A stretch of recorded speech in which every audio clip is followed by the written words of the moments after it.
Friendo, Steve here. And Larson. Hey, Larson. Yeah. Let's answer some questions. What do you say? Well, I guess I'm here. Right? Yeah, why not? This is going to be great because I'm not going to have to cut back and forth between us. Yeah, less work for Steve means happier Steve. Yay. All right, let's start with this. Michael Davies.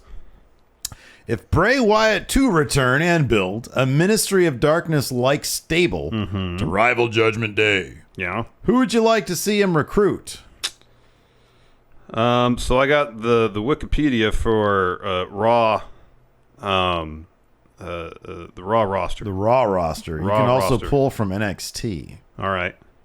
So the first, before we started rolling here, we discussed outside of the box names. Yeah, let's not do Cross or Braun or Alexa. They're out. So here's two names I got. Dolph.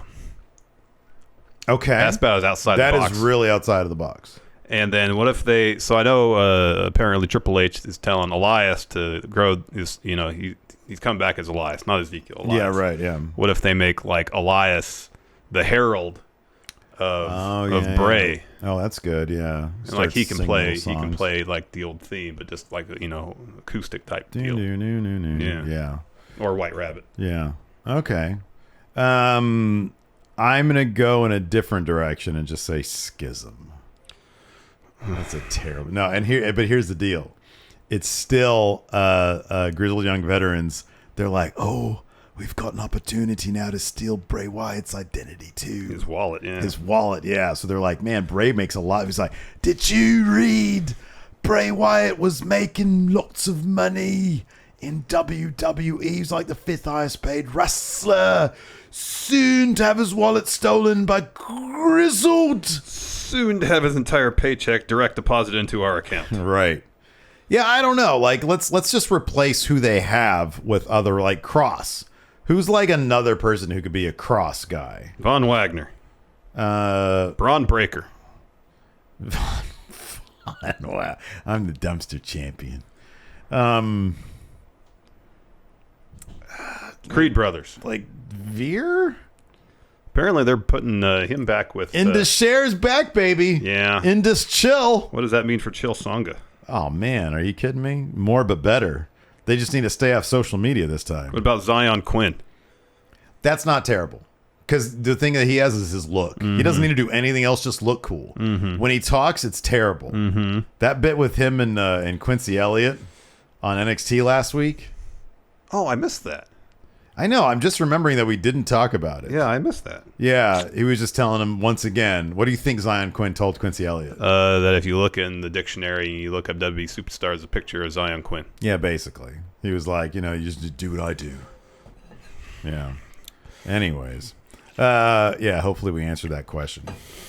You know what they need to do? They need to try to recruit Dom. If they're going up against Judgment Day, they need their own, what does JR say? Jezebel? Vixen? Yeah. Yeah. They need their own version of Rhea Ripley to seduce him. Nikita Lyons. Oh, I do my own research.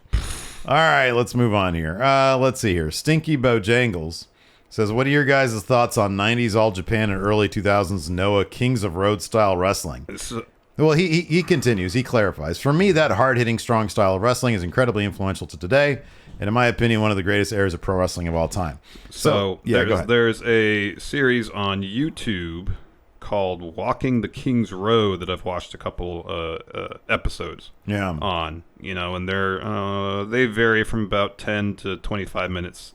Well, this one's almost half hour in length each, and it's a good, nice summation. Because, I'm obviously aware of that era and those matches. I haven't seen a lot of them. I've seen a lot of, like, Twitter clips of people getting hit really hard. And I know it is seemingly incredibly influential.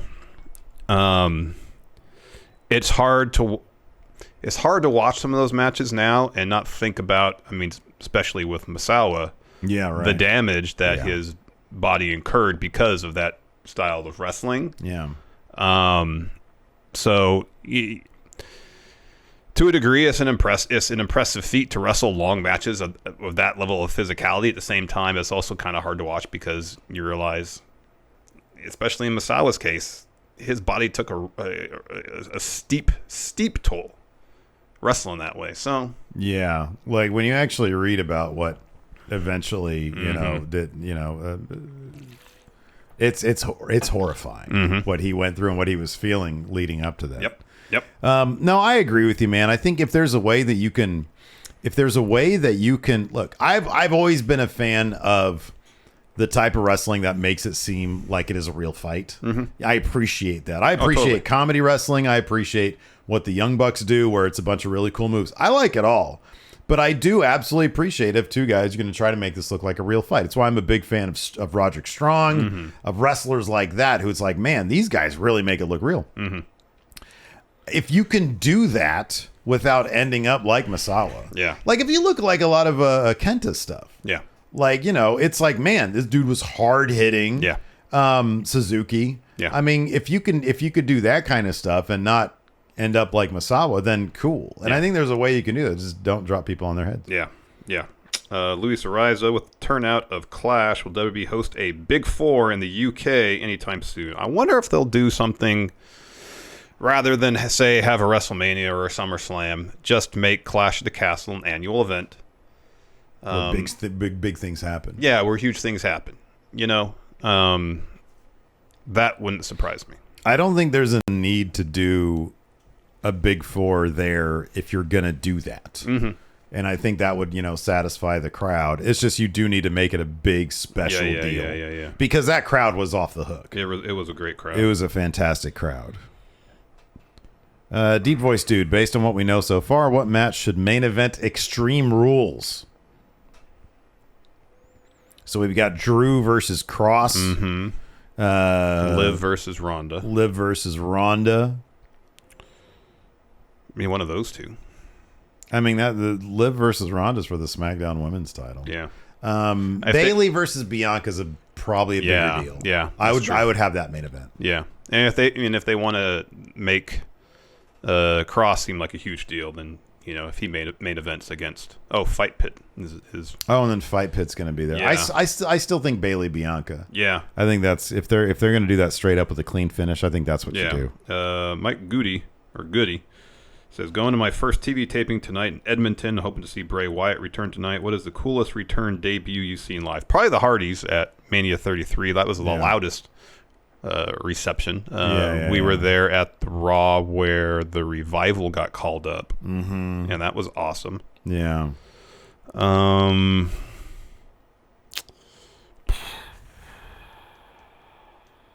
That we've been to live. Yeah. Those are the Hardys is probably the biggest one. Yeah. But everybody kind of knew that was going to be happening. Anyways. Yeah. But no, that was cool. Let's see here. Eddie asks, what's your Mount Rushmore for title belt design? Oh, good question. Winged Eagle. Yeah. The New Japan. The IWGP heavyweight title. Not the current before one. This one. Not the current one, but the one prior. Yeah, that's there. The Intercontinental title. I like the white strap. Yeah. The one that Cody had. The IC title, yeah. And then maybe the NXT UK title.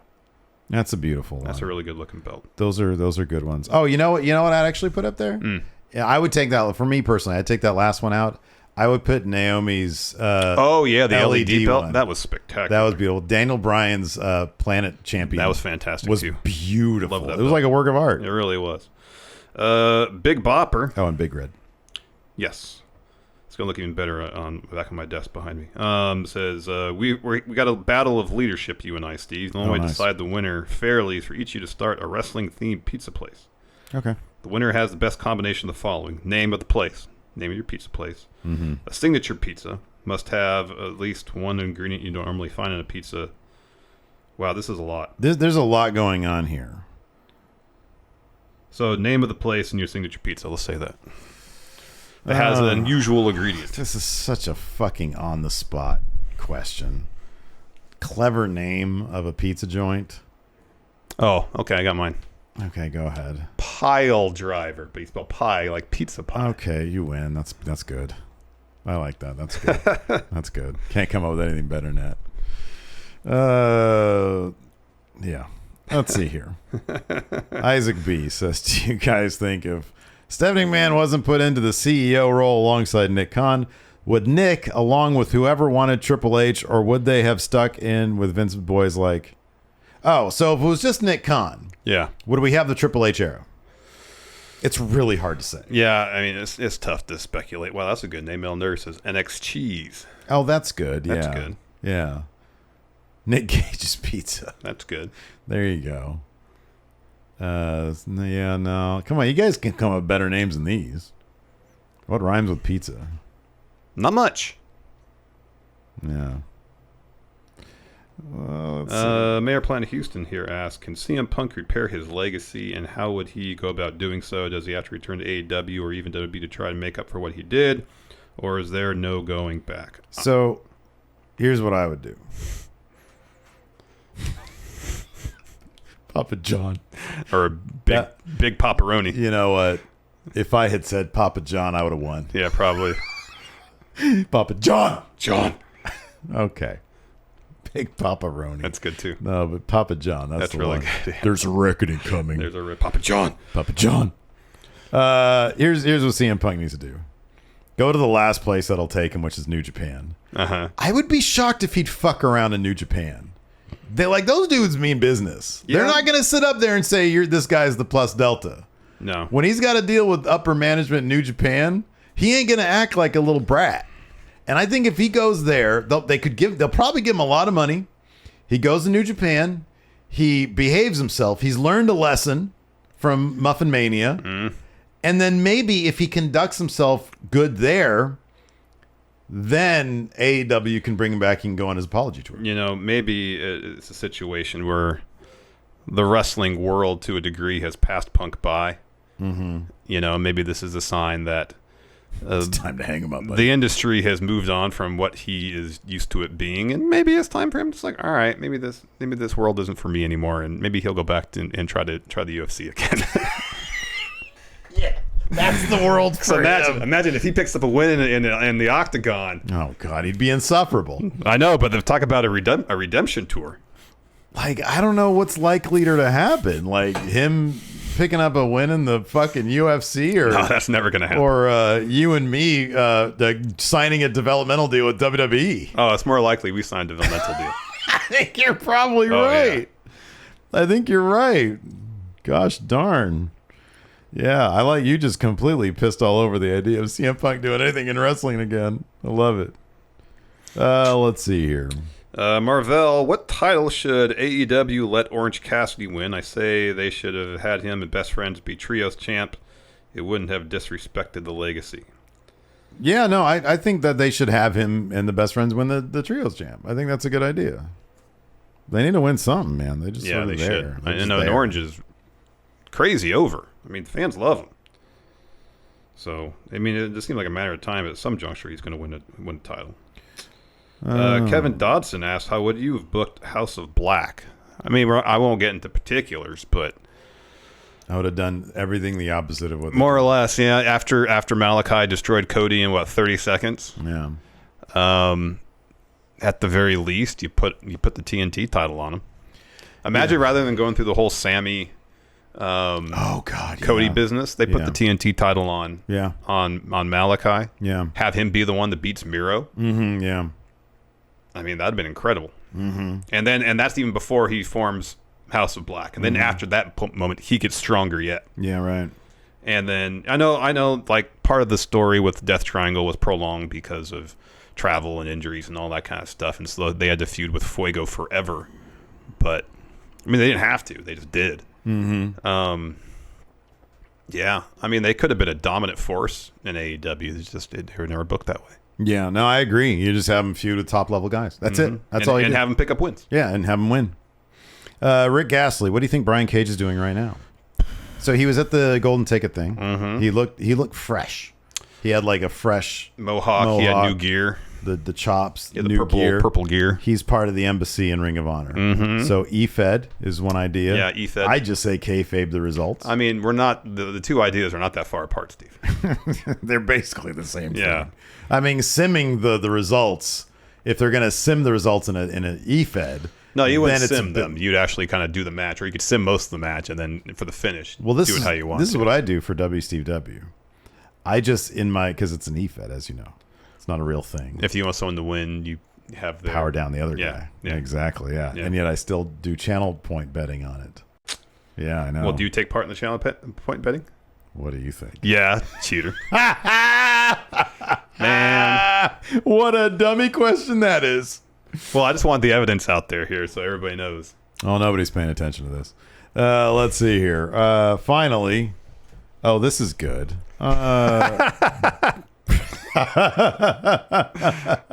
Brett's review says, who should play the Vince puppet in the... See, here's the great thing. The thing that I love about it more than anything is we get so serious about people cheating at Family Feud. I know, Steve's been doing it for months. So here's the thing. I will say this. God's honest. On the grave of whoever I appreciate in life. I have never cheated at Smash Zone with the shows. So that's the exception to your cheating ways. The one exception is the phone gate. All right. Absolutely. Oh, it felt so... I'll be honest. It felt so good. Wow, God you're kind damn of, it, it felt so good. Kind of the worst person. And then number two, and then WCW. Here's the thing about WCW. This is why I don't care about WCW channel betting, because it's our channel. I can't bet on my own channel with my own stuff. So it's the Steven Larson channel. So it means like nothing to me. So I honestly, like with that, I rarely bet. I think I usually bet on WWE's when we do watch alongs over at MS Steve here. I bet doing that. On WCW, I don't usually bet. Oh, okay. Yeah. So I just said that to fuck with people. Sure. But I'm fine being a hypocrite for PhoneGate. I thought that was wildly worth it. Well, yeah, what's Brian Cage doing right now? I don't know. I don't know. Probably, what is it? So Still trying to find out where the Philly street fight's at. It's 1:30 Pacific time. He is probably at the gym. I would imagine, yeah. You know, or taking care of embassy business. We need to start making a Snake Steve shirt now. If you allow me to release a Snake Larson shirt, I'll make a Snake Steve shirt. I have no problem with that whatsoever. That'd be great. We got a new merch shop coming up anyways. Yeah. I'm waiting this week. We should be getting the new shirt in. Cool. I just want to take a look at the printing. Yeah, totally. Anyways, that's going to do it for this episode of Friendo Q&A. Thanks for watching, everybody. Check out this video. I'll put a video right in the middle of us right here. Watch this video now. We'll see you over there.